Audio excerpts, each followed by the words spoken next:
Hello friends, welcome back all of Unis pharma. तो आप सभी कैसे हो? आई होप कि आप सभी ठीक ही होंगे।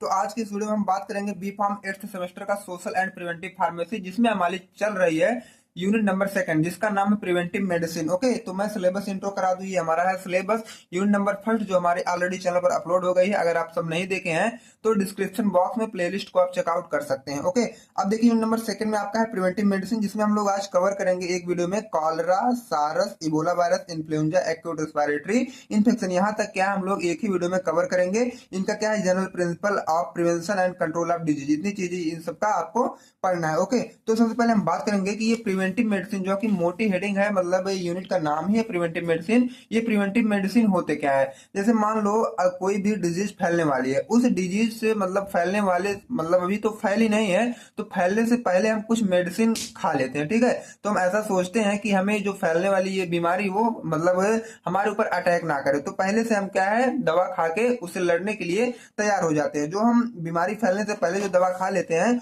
उन्हें हम बोलते हैं प्रिवेंटिव मेडिसिन। जैसे ये कोई मान लो पर्सन है, तो ये कोविड वायरस मतलब फैलने से पहले क्या है, वैक्सीनेशन ये अपना करवा लिया, मतलब वैक्सीन लगवा लिया। तो इतना चालाक था कि कोविड वायरस फैला नहीं कि ये अपना क्या है, वैक्सीन लगवा लिया। तो ये वैक्सीन जो लगवाए, ये प्रिवेंटिव मेडिसिन के काम मतलब इसके ऊपर ये काम करेगी। ठीक है, तो ये प्रिवेंटिव मेडिसिन हमारी यही हुई। अब यहाँ पे देखो एक लिखा गया है, prevention is better than cure. ठीक है, मतलब क्या है, रोकथाम इलाज से बेहतर है। कभी कभी देखो जो क्रोनिक डिजीज होती है उनमें डॉक्टर भी क्या है, एक तरह से जवाब दे देता है, बोलता है कि अभी यह बीमारी जो है ठीक होने लायक नहीं है, आप जितना परहेज करेंगे उतना ही आपके लिए बेटर होगा। इसीलिए यहाँ पे लिखा गया है prevention is better than cure. जैसे कि डायबिटीज है, कुछ हार्ट से रिलेटेड भी डिजीज है और डायबिटीज वगैरह ये सब होते हैं, उनमें आप जितना ज्यादा मतलब रोकथाम करेंगे, जितना ज्यादा परहेज करेंगे, उतना आप ही के लिए बेटर होगा। ओके, अब देखो हम समझेंगे अपना थ्योरेटिकल की प्रिवेंटिव मेडिसिन ये होती क्या है। It's like taking steps to protect your health before problem start. अब देखो क्या है, प्रॉब्लम स्टार्ट होने से पहले जो हम अपना बचने के लिए जो भी स्टेप आगे उठाते हैं, जो भी कदम अपने आगे बढ़ाते हैं, उन्हें हम बोलते हैं प्रिवेंटिव मेडिसिन। मतलब प्रॉब्लम स्टार्ट हुई नहीं कि हम पहले से मेडिसिन खा के उससे लड़ने के लिए तैयार हो गए हैं, उन्हें हम बोलते हैं क्या, प्रिवेंटिव मेडिसिन। अब इसमें अगर एग्जाम्पल देखा जाए तो ईटिंग हेल्दी फूड्स क्या है, हम लोग अपने स्वस्थ रहने के लिए हेल्दी फूड का मतलब खाते हैं। एक्सरसाइज रेगुलरली, डेली क्या है, एक्सरसाइज हम लोग करेंगे। नॉट स्मोकिंग, स्मोकिंग हमें नहीं करना है। ओके, तो ये था हमारा कुछ प्रिवेंटिव मेडिसिन। जैसे इसका एग्जांपल है, जैसे आप अगर क्या करोगे तो कोई बीमारी आपके पास नहीं आएगी। Preventive medicine helps you stay healthy and strong. अब देखो क्या है, प्रिवेंटिव मेडिसिन अगर आप पहले से खा के मतलब रहते हैं तो आपको क्या है, हेल्दी रहने में हेल्प करेगा और स्ट्रांग भी आपको बनाए रखेगा। ओके, अब देखो हम मेन टॉपिक स्टार्ट करते हैं। आपका कॉलरा से स्टार्ट होता है। तो कॉलरा सभी को पता है कि ये कम्युनिकेबल डिजीज है। ये जो इसमें जो डिजीज है, कुछ कम्युनिकेबल है, कुछ नॉन कम्युनिकेबल है। तो जो आपका ये कॉलरा है ये कम्युनिकेबल है। ठीक है, तो हम लोग कम्युनिकेबल से स्टार्ट कर रहे हैं, मीन्स कॉलरा से स्टार्ट कर रहे हैं। तो सबसे पहले हम समझेंगे ये कॉलरा क्या होता है। तो cholera is a bacterial infection used by Vibrio cholerae, sorry friends, caused by Vibrio cholerae. अब देखो कॉलरा क्या है, एक बैक्टीरियल इन्फेक्शन है जो कि किससे होता है, वेब्रियो कोलेराई से। ठीक, it affects the small intestine. ये किसको अफेक्ट करता है, हमारे बॉडी का ऑर्गन को इफेक्ट करता है, और वह ऑर्गन आपका है स्मॉल इंटेस्टाइन। ये देखो बैक्टीरियल इन्फेक्शन है जो कि वेब्रियो कोलेराई की वजह से होता है, और वेब्रियो कोलेराई इफेक्ट करता है हमारे स्मॉल इंटेस्टाइन को। It left untreated, cholera can lead to severe complications including shock, organ failure and even death. अगर ये समय से इसका इलाज ना हो तो ये क्या है, सीवियर कॉम्प्लिकेशन भी केज कर सकते हैं। उसमें क्या है, सीवियर कॉम्प्लिकेशन जैसे हमारा आएगा shock, organ failure and even death. जैसे कि ये शॉक क्या है, हमारे मतलब जितने भी बॉडी के ऑर्गन है, जब उसमें क्या है, ब्लड प्रॉपर अमाउंट में और ऑक्सीजन प्रॉपर अमाउंट में नहीं पहुंच पाता है, तो उस कंडीशन को हम बोलते हैं शॉक। तो जब ये शॉक हो जाएगा तो ऑर्गन वहां पे आपके क्या है, फेल हो जाएंगे। ठीक, ऑर्गन फेलियर भी हो सकता है, और कभी कभी देखा जाए तो डेथ की कंडीशन भी आ सकती है। अब इसका हम केस्टिव एजेंट देखेंगे। केस्टिव एजेंट इसका क्या है, जैसे कि विब्रियो कोलेराई आप ऊपर ही पढ़ चुके, केस्ड बाय विब्रियो कोलेराई, तो इसका केस्टिव एजेंट यही होगा, विब्रियो कोलेराई। ठीक है, is the causative agent of cholera. ठीक है, इसको आप लोग याद कर लीजिएगा, तो अपने नोटबुक में आप इसको मेंशन कर लीजिए। ओके, अब हम दिखाते हैं मोड ऑफ ट्रांसमिशन। इसका मोड ऑफ ट्रांसमिशन मतलब ये कैसे फैलता है। देखो कंटामिनेटेड वाटर से भी फैल सकता है, कंटामिनेटेड फूड से भी फैल सकता है, पर्सन टू पर्सन के कांटेक्ट में अगर आप आते हैं, जैसे कि टचिंग और शेयरिंग फूड या ड्रिंक्स, मतलब खाने की चीज या पीने की चीज अगर आप शेयर कर रहे हैं या टच कर रहे हैं, तभी ये फैल सकता है। अगर क्या है, पुअर सैनिटेशन, मतलब आपके जो साफ सफाई है, स्वच्छता वह खराब है, तभी ये फैल सकता है। अगर आप इसकी सिम्टम की बात करें, जैसे कि डायरिया आपको देखने को मिलेगा, vomiting, dehydration, organ failure, low blood pressure, electrolyte imbalance, abdominal cramp में होता है, सीवियर स्टोमक पेन। ये सब इनके हैं सिम्पटम किसके, कॉलरा के। अगर ये सब किसी के बॉडी में आपको दिखाई दे रहे हैं तो आप एनालिसिस करिएगा कि शायद इससे कॉलरा हुआ होगा। ओके, अब हम इसकी डायग्नोसिस कैसे करेंगे, डायग्नोसिस भी देख लो। जैसे क्लिनिकल डायग्नोसिस होती है और एक लेबोरेटरी टेस्ट की होती है। क्लिनिकल डायग्नोसिस में हम लोग उसकी मेडिकल हिस्ट्री पता करेंगे और फिजिकल एग्जामिनेशन के हेल्प से हम उसे पता कर लेंगे। मेडिकल हिस्ट्री में आप उसके सिम्पटम के बारे में आप पता लगाओगे और फिजिकल एग्जामिनेशन के बारे में check the science of dehydration के साइंस आप वहां पे चेक करोगे। अब देखो, जब मतलब सीवियर कंडीशन में है, लेबोरेटरी टेस्ट आप करवाएंगे, उसमें आपका स्टूल टेस्ट रहेगा और रैपिड डायग्नोस्टिक टेस्ट RDT रहेगा। ठीक है, स्टूल टेस्ट में क्या है, check the presence of Vibrio cholerae bacteria in stool. अब देखो पेशेंट के स्टूल में, ठीक है, वेब्रियो कुलरी बैक्टीरिया प्रेजेंट है कि नहीं, उसको हम चेक करेंगे स्टूल टेस्ट में। और RDT में भी वही होगा, लेकिन यह जो टेस्ट बहुत ही तेजी से हम लोग करना पड़ता है। ठीक है, यह थोड़ा स्लो प्रोसेस है या बहुत फास्ट प्रोसेस है। अब general principle of prevention and control of cholera, ये भी आपको पढ़ना है। तो जनरल प्रिवेंशन से पहले हम बात करेंगे प्रिवेंशन का। तो फर्स्ट है drink clean and safe water. सबसे पहले आपको क्या करना है कि साफ और क्लीन मतलब सेफ वाटर पीना है। ठीक, ईट कुक्ड फूड, मतलब जो अच्छे से पके हुए खाने हैं उन्हें को आपको खाना है। वॉश हैंड फ्रिक्वेंटली, आपने मतलब जो हाथ वगैरह है अच्छे से धोना है बराबर लगातार। Avoid close contact with infected people, जो इन्फेक्टेड पीपुल हैं उनसे क्या है आप कांटेक्ट बनाए, थोड़ा दूरी बनाएं। Get vaccinated if travelling to high risk area, अगर देखो जिस एरिया में ज्यादा मतलब कॉलरा के पेशेंट दिख रहे हैं तो अगर आप वहां जा रहे हैं, सबसे पहले आप प्रिवेंटिव मेडिसिन मैंने बताया ना, तो पहले से ही वैक्सीनेटेड मतलब वैक्सीन लगवा के वहां पे जाओ। रिहाइड्रेशन थेरेपी मतलब ORS वगैरह भी उस समय करवाना पड़ जाता है। अब देखो क्या है कंट्रोल, हम इसे कंट्रोल कैसे करेंगे। सबसे पहले तो क्या है, drink and use safe water. सबसे पहले क्या है, हमें सेफ वाटर पीना चाहिए। Wash your hands after with soap and safe water. अब देखो हमें क्या है, अपना हाथ जो है मतलब साबुन से या तो अच्छे साफ पानी से हमें धुलना चाहिए। यूज टॉयलेट एंड लेट्रिन, हमें क्या है टॉयलेट और लेट्रिन का भी यूज करना चाहिए, खुले में शौच नहीं करना चाहिए। Cook food well and covered proper, अब देखो जो भी मतलब खाना बना है उन्हें क्या अच्छी तरीके से जब वो ढक के रखना है। और मेंटेन योर हाइजीन, हमें अपनी हाइजीन को मेंटेन रखनी है। क्लीन अप सेफ्टी, अब देखो सेफ्टी भी मतलब वहां पे रखनी है, जो साफ सफाई की सेफ्टी होती है उसको भी मेंटेन रखना होता है। अब देखो नेक्स्ट हमारा आता है सारस। सारस का अगर फुल फॉर्म देखा जाए तो ये सीवियर एक्यूट रिस्पायरेटरी सिंड्रोम है, मतलब SARS का सीवियर एक्यूट रिस्पायरेटरी सिंड्रोम। अब इसे ये लग रहा है कि रेस्पायरेटरी वर्ड आ गया तो ये हमारे रेस्पायरेशन सिस्टम को कहीं ना कहीं से ये अफेक्ट करेगा। Okay, it is a communicable disease caused by virus, यह भी क्या है वायरस से ही मतलब हो रहे हैं और यह कम्युनिकेबल डिजीज है जो कि एक वायरस की वजह से ये हो रहे हैं। सारस is viral respiratory disease that affect the lung and breathing passage. अब देखो ये क्या है, एक वायरल रेस्पिरेटरी डिजीज है जो कि अफेक्ट कर रहा है हमारे लंग्स को और ब्रीथिंग पासेज को। लंग्स के अलावा भी हमारे मतलब और भी होते हैं ब्रीथिंग कर जो हेल्प करते हैं, उनको भी ये अफेक्ट करता है, उन्हें हम बोल रहे हैं ब्रीथिंग पासेज। अब देखो सीवियर एक्यूट रेस्पिरेटरी सिंड्रोम मतलब RAS जो viral respiratory disease caused by SARS coronavirus. ठीक है, अगर इसको शॉर्ट में बोला जाए तो सारस CoV इसको बोला जाएगा। इसी की वजह से यह हमारा होता है SARS होता है इसी की वजह से। अब इसकी सिम्पटम की बात करें तो जैसे फीवर आपको दिखेगा, कफिंग दिखेगी, शार्टनेस ऑफ ब्रीथ दिखेगा, हेडेक दिखेगा, मसल पेन और डायरिया। अगर इसको मतलब किसी पेशेंट को ये सब चीजें दिख रही हैं तो आप एनालिसिस करिएगा कि शायद इसको SARS मतलब सारस सीवियर एक्यूट रेस्पिरेटरी सिंड्रोम हुआ होगा। अब इसके कैस्टिव एजेंट सभी को तो ऑलरेडी पता ही हो गया होगा, SARS CoV मतलब सारस को ये CoV मतलब है corona virus. A type of corona virus that affect the respiratory system, या क्या करता है, एक टाइप ऑफ कोरोना वायरस है जो हमारे रेस्पिरेटरी सिस्टम को अफेक्ट करता है। मोड ऑफ ट्रांसमिशन की बात करें तो it is a communicable disease, ये क्या है कम्युनिकेबल डिजीज है। So it can be spread from person to person contact, ये कैसे फैलता है पर्सन टू पर्सन के कांटेक्ट, मतलब अगर यहाँ पे एक आदमी है इससे अगर ये कांटेक्ट बनाता है तो ये जो SARS डिजीज वो फैल जाएगी, इससे क्या है इसके अंदर चली जाएगी। ए वायरस ऑफ सारस can be transmitted through respiratory droplets और इन्फेक्टेड पर्सन। अब ये जो यहाँ पे जा रही है, अगर कोई इन्फेक्टेड पर्सन अगर छींक रहा है, स्नीज कर रहा है तो उसमें जो ड्रॉपलेट निकलेंगे, अगर सेकंड वाला पर्सन उसको इनहेल कर लिया तो उसको भी SARS डिजीज हो सकती है। ओके, अब हम देखते हैं नेक्स्ट में close contact with infected person. Close contact भी हमें नहीं बनाना है इन्फेक्टेड पर्सन के साथ। कंटामिनेटेड सर्फेस, जैसे transmission through touching contaminated surface, जैसे किसी भी आदमी को अगर हुआ है तो वह कोई भी सर्फेस टच करके जा रहा है, तो अगर एक हेल्दी पर्सन उस सर्फेस को टच कर रहा है तो उसको भी होने की पूरी चांसेज बन जाते हैं, क्योंकि जब वहां ये यहाँ पे टच किया था तो शायद उसके वायरस यहाँ इस सरफेस पे आ गए होंगे, और वही आके जब ये भी टच करेगा तो ये वायरस इसके बॉडी के अंदर इंटर्ड करेंगे। जब बॉडी के अंदर इंटर्ड करेंगे तो यह भी अफेक्टेड हो ही जाएगा। अब देखो general principle of prevention and control of SARS। अब इसको हम कैसे कंट्रोल करेंगे, उसका प्रिवेंशन क्या है ये सब देखते हैं। Avoid touching face like as eyes nose and mouth. अगर आपको हुआ है तो आप अपने आई नोज माउथ को मतलब टच करने से बचें या रोकें। Cover mouth and nose when coughing और स्नीजिंग। जब आप कफिंग या स्नीजिंग कर रहे होते हैं तो अपने माउथ और नाक को अच्छी तरीके से ढक लेना चाहिए। मेंटेन डिस्टेंस, आपको एक दूसरे से 1 मीटर की या तो 3 फीट की दूरी बना के रखनी है। फॉलो बेसिक हाइजीन प्रैक्टिस, जो कि आपके डेली की बेसिक हाइजीन प्रैक्टिस है उसको आपको फॉलो करना है।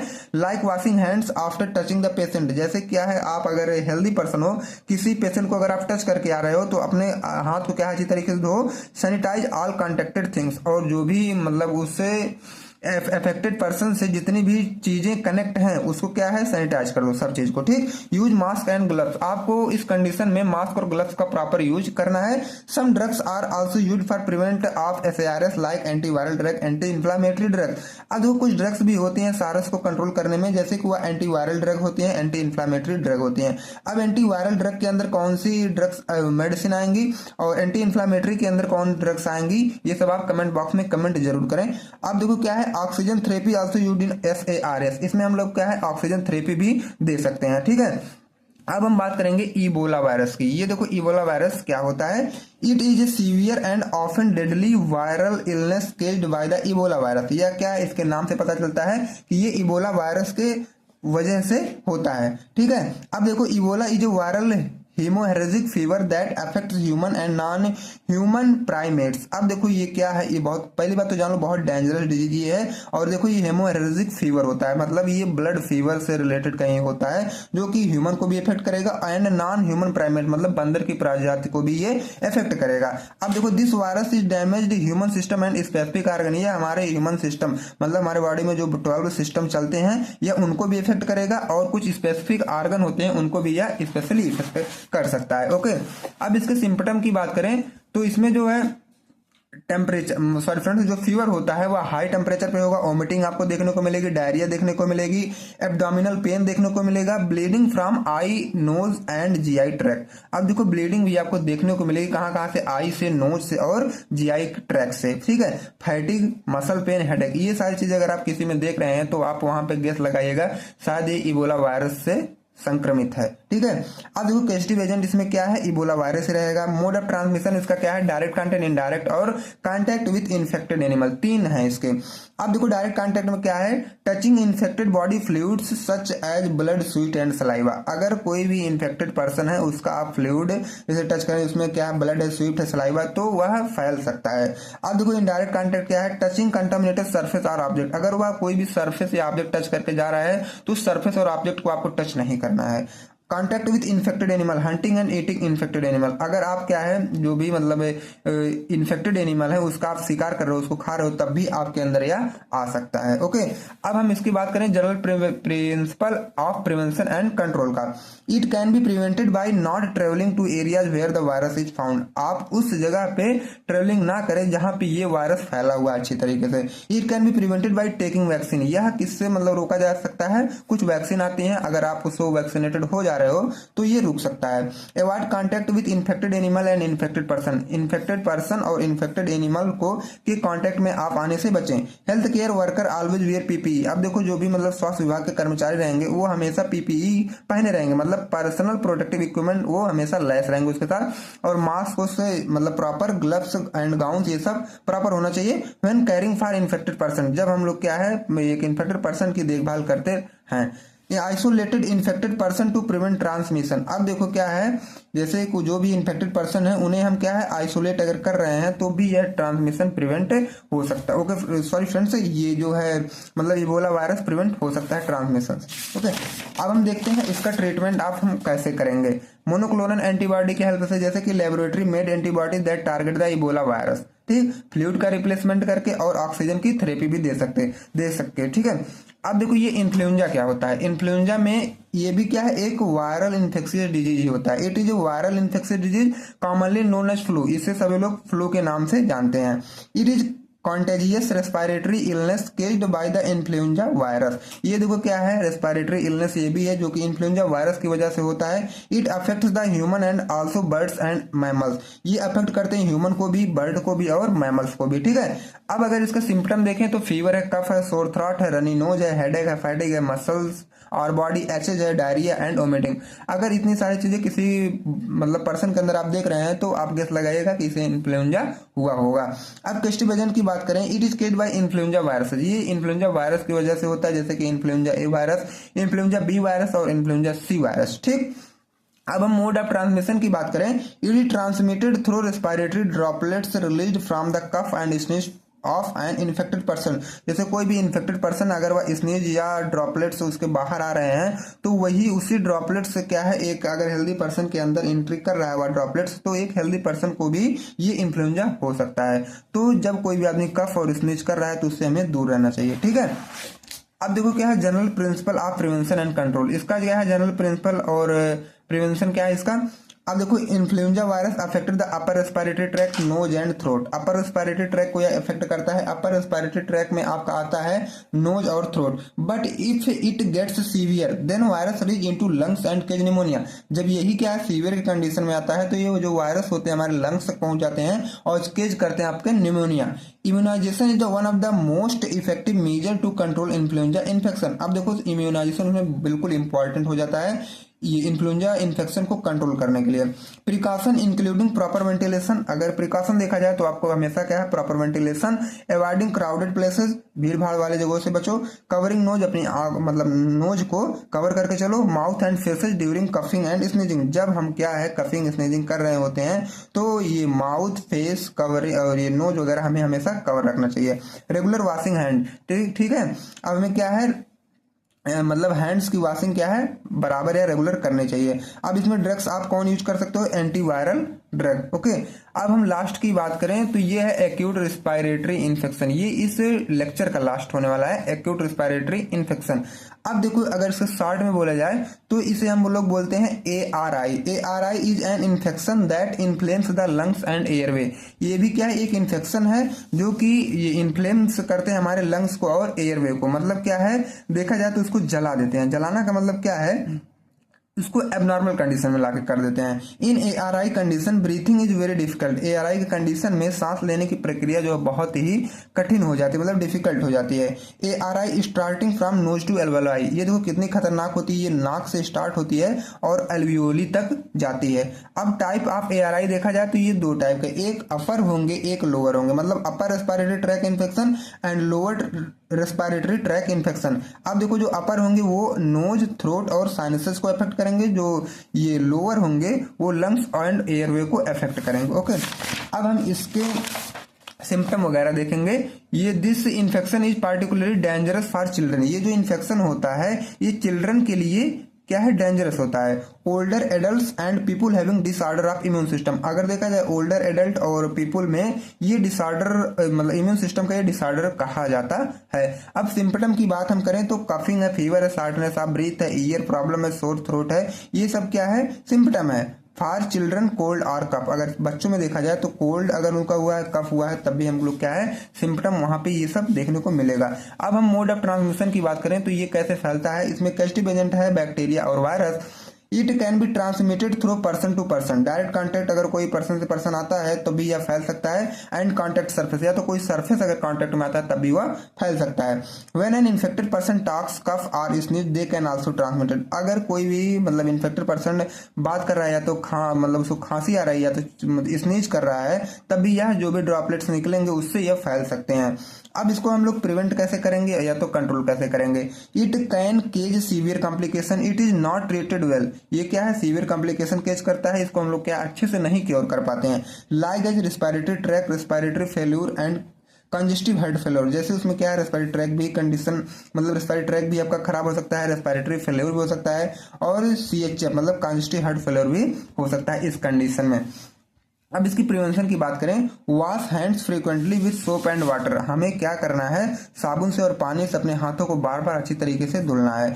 Cover mouth and nose when coughing और स्नीजिंग, जब हम लोग क्या है कफिंग और स्नीजिंग कर रहे होते हैं तो अपने मुंह और नाक को अच्छी तरीके से कवर कर लेना है। Avoid close contact with people who are sick, जो बीमार लोग हैं उन्हें हमें क्या है क्लोज कॉन्टैक्ट बनाए थोड़ी दूरी रखनी है। स्टे होम फ्रॉम वर्क और स्कूल व्हेन सिक, जब आप बीमार होते हैं तो क्या है हमें घर से अपना काम कर लेना चाहिए, ठीक है, या तो घर पे रुकना चाहिए।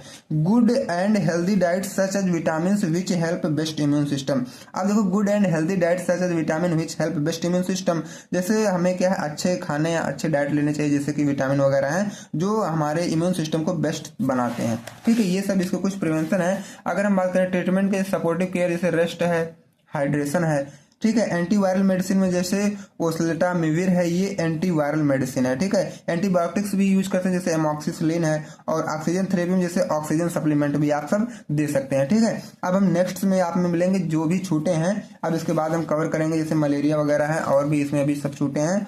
देखो यहाँ malaria, chikungunya, dengue, lymphatic fibrosis, pneumonia, hypertension, diabetes mellitus, ये सब मैं नेक्स्ट वाले वीडियो में कवर करूंगा। अगर आप चैनल अभी सब्सक्राइब नहीं किए हैं तो कर लीजिए ताकि नेक्स्ट वीडियो का इन्फॉर्मेशन सबसे पहले आप तक पहुंचे। ओके फ्रेंड्स, मिलते हैं किसी अगले वीडियो में।